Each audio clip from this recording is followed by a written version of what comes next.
안녕하세요, 유수입니다. 오늘은 팀원들이 열광하는 팀장 특징 5가지라는 제목으로 실질적인 이야기를 함께 나눠보도록 하겠습니다. 어떤 팀장을 좋아할까요? 사실 팀장을 별로 안 좋아하죠. 모든 팀원들은 부담스럽죠. 그리고 이제 긴장하고 아니면 무능하면 무능하다고, 너무 유능하면 유능하다고 그들은 이제 불만을 갖는 부분들이 있죠. 그러나 분명한 건 뭔가 하면 팀장에 대해서 어떤 그런 존경심을 갖는 팀원들이 많아지면 많아질수록 그 팀의 성과는 올라갈 수밖에 없습니다. 너무나 당연한 얘기겠죠. 어떤 팀장들이 존경받으며 좋은 성과를 얻어낼 수 있도록 팀원들을 열광시킬까? 그 5가지 요인을 한번 알아보도록 할게요. 첫 번째, 사람을 맞춤형으로 관리하는 팀장이 대단히 팀원들을 열광시킵니다. 그 직원들에 대해서 실질적인 리더의 역할은 뭘까? 어떻게 해야 되는 걸까? 고민하신 분들 많죠. 특히나 젊은 세대들, 신세대들을 잘 모르니까 그들을 이해하는데 갈등을 많이 겪고 힘들어해요. 아예 말을 웬만하면 붙이지 말자. 이런 분들도 계세요. 주말에 뭐 했어? 그렇게 물으니까 그걸 왜 물어보시죠? 이렇게 대답하는 어떤 그런 신입들도 있더래요. 그래서 더 소통이 안 되는 거죠. 뜨거라 완전히 쟤네들한테 말 시키면 안 되겠구나. 이렇게 되는 거예요. 중요한 건요, 그들을 변화라고 하는 거는 거의 불가능하고요. 그들을 이해하고 팀원들한테 이제 맞춤형으로 대하는 어떤 센스, 능력, 이런 것들이 팀장들한테 필요한 어떤 시점이 된 거죠. 옛날처럼 일사불란하게 그렇게 이렇게 리딩이 안 되는 겁니다, 요새는.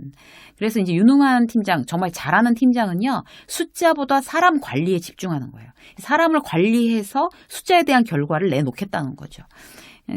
제일 무능한 팀장이 일단 예를 들어서 이제 매출이 일어나는 어떤 영업직이라고 하면 난 다 모르겠고 숫자를 가지고 와. 숫자를 가지고 와 보라고. 결론을 가지고 와라고 일방적으로 자기는 그게 이제 카리스마라고 생각하는데 그런 게 이제 먹히는 시절도 있었어요. 그런데 요즘은 더 이상 그렇지 않습니다. 팀원들 개개인의 어떤 역량에 집중해서 개개인 파악해서 맞춤형으로 팀을 이제 이끄는 방법이 가장 이제 베스트인데 우리 직장 성공에 보면 재생 목록에서요. 거기에 11가지 유형에 대한 어떤 직원들을 이렇게 맞춤형으로 관리하는 방법에 대해서 영상이 있으니까 그 자세한 내용은 거기서 이제 참고해 주시고요. 이제 예를 들어서 이제 어떤 건가 하면 개개인 맞춤형으로 관리를 하라는 내용이 예를 들어서 일은 잘하는데 굉장히 불안해하는 직원이 있어요. 그러면 그런 직원은 이제 잘하고 싶어서 자꾸 불안해하는 거거든요. 그러면 중간에 일을 점검해 주면서 이렇게 하면 돼. 잘하고 있어라고 계속 안심시키는 방법. 그 직원한테는 그런 어떤 스킬을 맞춤형으로 발휘를 해 줘야 됩니다. 리더는. 그리고 예를 들어서 이제 또 늦게까지 일을 하는데 결과가 없는 거예요. 그런 직원은 일머리가 없든지 아니면 일하는 척 하다가 딴짓하는 그런 사람이든지 이런 경우잖아요.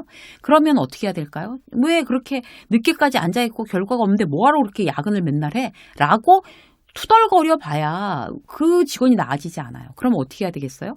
그 직원의 일을 귀찮더라도 굉장히 쪼개줘야 되는 거죠. 금요일까지 뭘 해갖고 와가 아니라 오늘 이제 월요일이면 점심시간까지 목차만 만들어서 먼저 볼까? 라든지 오늘 퇴근하기 전까지 우선 개요부터 해서 먼저 봅시다. 라든지 일을 이렇게 쪼개줘야 되는 거죠. 그래서 자주자주 체크해주는 방법밖에 없는 거죠.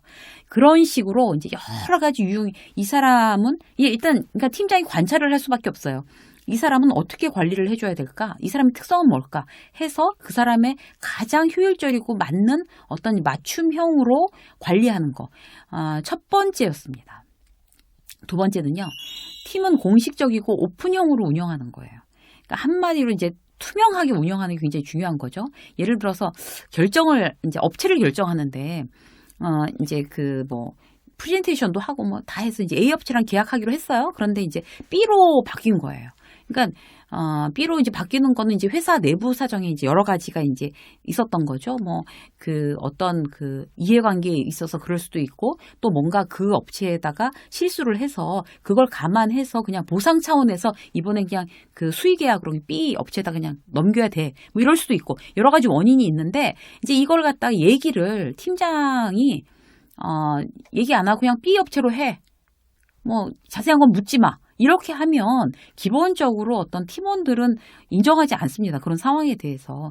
그러니까 결정에 대해서 어떤 명확하게 이유를 설명을 하면 그 결정에 대해서 회사가 그런 식으로 하면 안 되는데 논리적이지 않잖아. 페어하지 않잖아. 그러면서도 이제 그 이해하는데 기본적으로 아예 그냥 이게 오픈하지 않고 그냥 시키면 시키는 대로 해. 이번에 그렇게 됐어. 라고 하면 더 이상 이제 그 팀원들을 이끌어나기가 되게 힘들어지는 거죠. 그래서 그 오픈형 어떤 어떤 부정적인 어떤 그런, 뒤 백그라운드가 있어도 그걸 차라리 오픈하는 편이 훨씬 더 그 팀 분위기를 좋게 갖고 가는데, 어떤 유익함이 있습니다. 또 한 가지 예를 드리면 팀장들이 가장 이제 실패하는 이유가 뭔가 하면 자기 사람, 자기 측근 만드는 경우예요. 그런 걸 굉장히 좋아하는 사람들이 있어요. 이렇게 막 쏙닥쏙닥 귀옛말을 나누는 후배. 그야말로 이제 핵심을 자초하는 오른팔, 왼팔 이런 거 있잖아요. 점심에, 회식에, 간식에 일일이 옆에서 챙기는 사람, 이런 사람. 그러면 그런 사람 옆에 이렇게 다 붙어 있으면 누가 봐도 이제 저 사람을 제일 옆에 측근으로 두고 있어. 우리 팀장은. 하고 그렇게 한다면 그 사람은 이제 정말 그야말로 자기 사람이 될지 모르지만 나머지는 다 떨어져 나갑니다. 그러니까 마음이 떨어져 나가는 거죠. 뭐 그리 큰 팀이라고. 그걸 권력 있냐, 오른팔, 왼팔 이런 거 이제 티나게 만들어서 충성 강요하는 거는 결국 자기 무덤 자기가 파는 거예요. 리더가. 그래서 자신이 좋아하는 사람만 따로 챙겨서 라인 만들고 그러면 이제 결국에 이제 팀원들이 이렇게 흩어지게 되는 거죠. 팀의 성과는 결국에 낮아지게 됩니다. 그래서 이제 그런 부분은 굉장히 조심해야 되고요. 세 번째, 실력입니다. 실력 있는 팀장의 장점은 뭘까요? 일단 정보가 많죠. 배울 게 많죠. 노하우도 많죠. 인맥도 있어서 인맥도 많으니까 옆에만 있어도 도움이 되는 거예요. 그 선배 옆에만 있어도. 근데 그걸 무슨 기밀 사항인 것처럼 끌어안고 비밀에 붙이는 팀장들이 있어요. 왜냐하면 그런 정보나 그런 노하우를 후배들한테 다 나눠줄 경우에 자기 설 자리가 없을까 봐. 그러면 그건 이제 그런 걱정이 되면 내가 무능하다는 거를 스스로 자인하는 것밖에 안 됩니다. 그들에게는 내가 가진 거를 나눠주면서 나는 또 다른 어떤 그런 전문성을 계속 이제 끊임없이 전문성을 갖기 위해서 노력하는 그런 게 필요한 거죠. 업무 지시하는 거 딱 한 가지 상황만 봐도 그 사람 실력 팀원들이 다 알아요. 그러니까 알아서 잘해봐. 이제 그 정도는 알아서 해야 되잖아. 딱 느낌 알지? 이런 거 있잖아요. 이러면 막 두리뭉실하게 딱 지시하고 그냥 가버리는 거. 이런 거 실력 없다는 거. 나 실력 없는 팀장이야. 이건 얘기하는 거죠. 그래서 정확한 정보나 정확한 노하우로 이제 코칭하고 그리고 지시를 할 때도 내가 그 전체적인 맥락을 확실하게 전부 이해한 상태에서 이제 일을 분배하고 지시하는 어떤 습관들, 이런 것들이 팀원들을 열광하게 하는 팀장들의 특성이 되겠습니다. 네 번째, 잔소리예요. 정말 이제 간섭하면 안 되는 시대가 왔죠. 예전에 이제 팀원이 전화를 막 하고 있었어요. 그런데 그 팀원의 그 위에 그 사수가 막 옆에 듣고 있으니까 답답하게 얘기를 하는 거예요. 거래처에다가 대고. 그러니까 전화 끝나지도 않았는데 옆에서 잔소리 하면서 끊으라 그러고 그러면은 그 전화를 하고 있는 그 직원은 뭐예요? 지금 옆에서 선배가 계속 그런 식으로 얘기를 하면 이 사람하고의 전화에도 집중할 수가 없고 그렇다고 지금 이 선배 얘기를 제대로 못 듣는 거잖아요. 그래갖고 참 그게 이제 문제가 됐던 예전에 이제 제 직장 생활 때 그런 이제 후배가 있었어요. 근데 그 친구는 그렇게 옆에서 막 귀를 나팔처럼 이렇게 딱 해놓고 들으면서 그 자리에서 잔소리를 하지 않으면 또 못 견디는 천성인 거예요. 그래서 그런 부분들, 그러니까 업무에서건 아니면 무슨 사생활이건, 그야말로 이제 나 때는 말이야, 이러면서 이런 얘기들, 이런 거 해서 잔소리하는 거, 그 사람이 원하지도 않았는데 막 쓸데없이 참견하고 조언하고 이러는 거, 이런 거는 아예 다 이제 그만다. 나는 잔소리하지 않는다. 그리고 선을 넘어가지 않는다. 업무에 대한 것만 정말 공식적이고 투명하게 한다. 이제 이런 어떤 마음이 굉장히 중요합니다. 한 가지만 더 볼까요? 신속한 의사결정이에요. 의사결정을 안 해주는 건 왜 안 해주냐면요. 신중해서라기보다는 자신이 없는 경우가 많죠.